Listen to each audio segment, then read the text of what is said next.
Welcome to The Perspective. I'm Mike Sherbino. I've got some questions on my phone today that I want to read to you. They're questions written by Vahen King, who has been on the program many times in the past and is going to join us in just a couple moments with her dear friend, Tammy Richards. And Tammy has gone through an incredible journey, just as Vahen has gone through, as she has the last many years of her life had to live in a wheelchair because of a virus that she contracted, and Tammy, who has dealt with a mental health struggle that almost took her life. And they're going to be sharing some of these very hard but important things for us to hear so that we can grow together, so that we can be stronger. But I want to read to you, as we begin the program today, these words. It says, how many of you have faced something that you thought you'd never make it through? And maybe you've made some choices in life that lead you somewhere you thought you would never be, and have concluded that nothing good will ever come for you.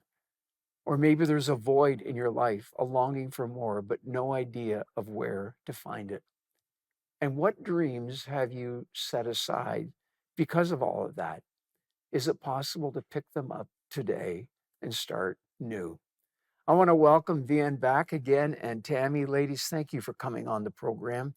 And Vian, thank you for writing those words because it summarizes where we want to go today. And I think it unpacks the question that's in so many people's hearts as we struggle with life and to make the most of it. And Tammy, I want to just welcome you for coming on. In my estimation, both of you are incredibly brave because you've been transparent in sharing your story. You were good friends. And I say were because then there was a period for almost 9 years when, for various reasons, you didn't connect and talk. But then God allowed you to reconnect. And I want to jump into the story at that point, Vian. And why don't you share the text, the email that you received from Tammy, and we'll go from there. Thank you, Pastor Mike. Yes, so the day was July 17th. And after that long period of not connecting, when I read this message, I'm going to tell you that joy and sorrow was booming in my heart, and you'll know why in just a moment. Hello, friend. I know it's been a while, and I can't really say what is prompting me to reach out to you now other than God. I'm in Newfoundland at family camp. I am broken and empty. My heart is shattered into a million pieces, and I'm trying to find my way out of it, but it's so very hard. Of all the Mhm. friends I've had, I think you are the one that has most intimately known the call I have felt for ministry. I feel like it has haunted me these past few months to the point where I've asked God to take it from me, but it hasn't left. Anyhow, I'm not even sure what I'm asking for. Prayer, I guess, for direction, for strongholds to be broken, and deliverance from the things that are holding me captive. And when I received that, I responded and told her that today was actually the day that my prayer team and I were going on a day of prayer and solitude. And Pastor Mike, it was that next day that we were going on an interview that I found out that Tammy had tried to end her life and that she was on life support in a hospital. Wow. Tammy, pick up the story from there and talk to us about what happened. What led you to taking an overdose of medication, and what was it like when you woke up? Talk to us about some of the feelings you were going through at that point. Sure. Well, first of all, thanks for having me. And yeah, that was, I grew up with the gospel, and I always felt as though I had had a call for ministry on my life, and it was something that kind of, I guess, became a burden Mhm. to some degree over the years, and because I hadn't followed through with that, and I had made choices in my life that led me in a different direction. And, um, after the birth of my second child, I struggled with postpartum depression, and then I carried depression like, I battled with depression and mental illness for the rest of my life, essentially, for the last 20 years, and then, um, ultimately, after a very difficult year, I decided to go back home with my parents for a little while, and I went to a church camp that I had gone to many times as a child, and, unfortunately, I continued to spiral downwards and um, ended up taking an overdose of my antidepressants and Hmm. don't remember at all that day that I reached out to VN. In fact, I don't remember a couple weeks even before then. But what I do remember is waking up in an ICU room with physicians calling my name, telling me to wake up, my family around the bedside, and coming to the realization that I had tried to end my life. Wow. And yeah, it was certainly shocking, and it was a lot to take in, and um, it was it was really overwhelming.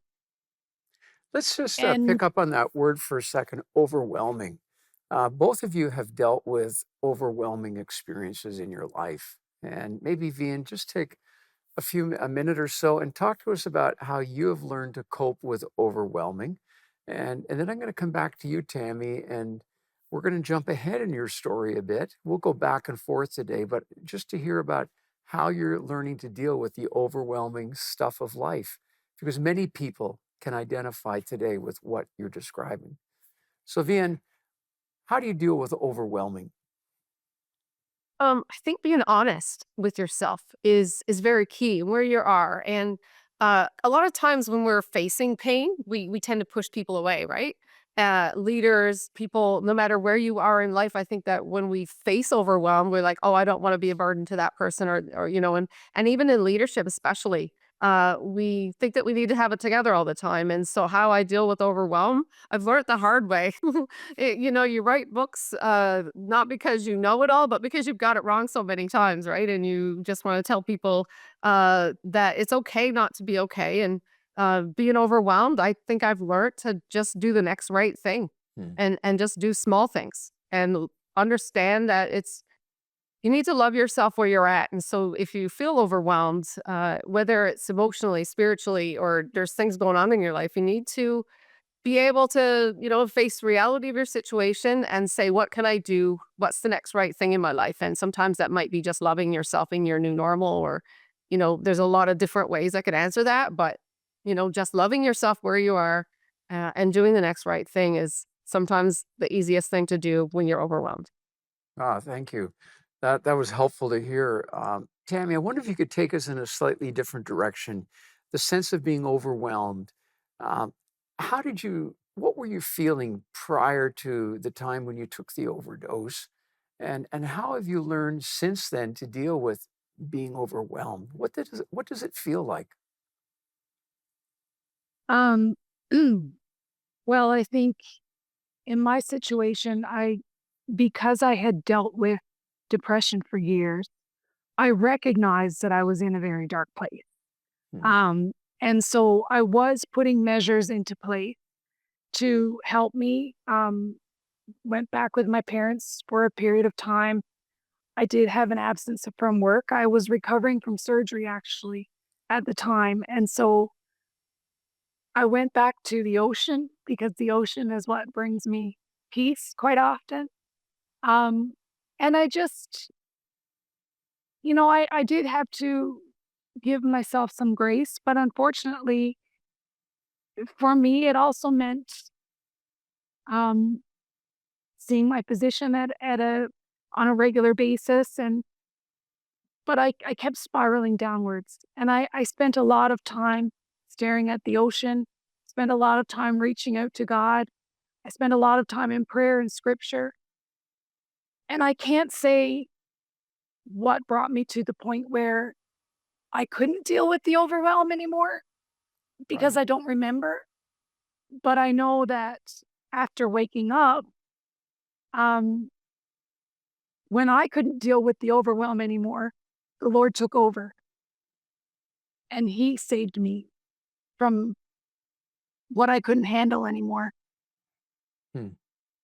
You came very close to dying, didn't you? I did. Can you I did. explain that? Just explain that briefly. Yes. So, the lethal dose for the drug that I took, the blood level lethal dose is 9.2, and mine came to a 9.0. My Wow. parents were told to prepare for the worst. My children were flown home from Alberta to Newfoundland, and, there were 3 days where they really didn't know whether I was gonna make it or not, and, my family stood over me, they prayed in the ICU. I had friends across the country praying, and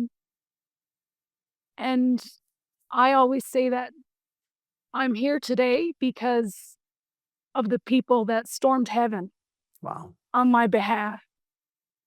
Well, I'm sure glad that they did. We're going to talk more about this story in a minute, and I'm going to have both of you ladies help me to unpack the feeling of guilt and shame, both prior to an incident like this happening and even afterwards. But stay with us, folks, on the perspective. And I just want to say that if you're struggling in a similar way, or in any way today, call our toll free number, 855 910 6297. There are people there to chat with you, to pray with you. We don't want you to be alone. We're going to be right back.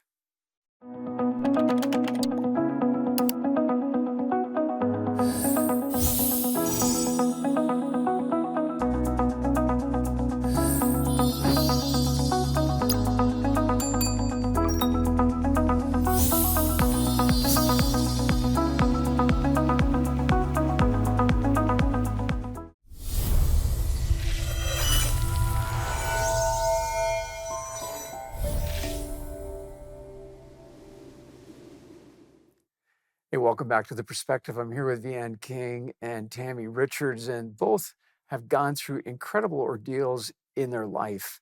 Uh, Tammy, as you were just sharing a bit about your story, now you're waking up in a hospital room surrounded by family and friends. Um, Talk to us about the feelings that you had. Did you feel guilt, shame? Were you sorrow? Were you happy? Yeah, so waking up, I was filled with shame. I was filled with guilt and shame, um, and I just couldn't believe that I had taken that action, that I had tried to end my life because like I said, had grown up in a Christian home and loved Jesus with all of my heart, but I say that to say you can be a Christian and still have those thoughts, and Mhm. mental illness is real, and, um And so I thought, well, I had felt a call to ministry before and hadn't followed through. If I had messed up my life before, I surely have messed it up now. And I'll never be of any use to anyone or anything. And certainly God can't use this. And here we are. Here we So, are. yeah, So yeah. let me take that and flip it up to the end. Your friends, you've been through so much yourself. How have you spoken into your friend Tammy's life about dealing with guilt and shame? What have you learned from your own journey? And what were the words that you've given to her? Um, just affirming that, like, she's enough as she is right now. And I think that's a lesson for us all, like to really understand mental health and to walk with people who are struggling and to know it's okay. Um, like the encouragement has been both ways, Pastor Mike. Mhm. Like I want to stress, like I can't stress enough, um, the beautiful relationship that we had. Yes, there was a separation, but I believe God gifts people with things that he knows that they can handle. And everything that we've been through collaboratively, I believe needs to be the example that leaders, no matter where you are, if you don't, if we don't get this right, if we, the church, or even just society in general, don't get it right, that it's okay not to be okay, and to walk beside each other and affirm each other, and just walk in that freedom, and we will break down the stigma. And I think that that is something that we're working through together as we Yeah, rekindle our friendship, as we look about what it looks like to be a leader among leaders, is that we need to be okay with these conversations. And that's how the shame and all that will be able to come down. And so I think that the encouragement that I'm offering Tammy is to help encouraging her, because God is showing her her worth, but verbally, as a human on this earth who's a leader, saying that, you know what, it's okay and you are enough just as you are. so well said.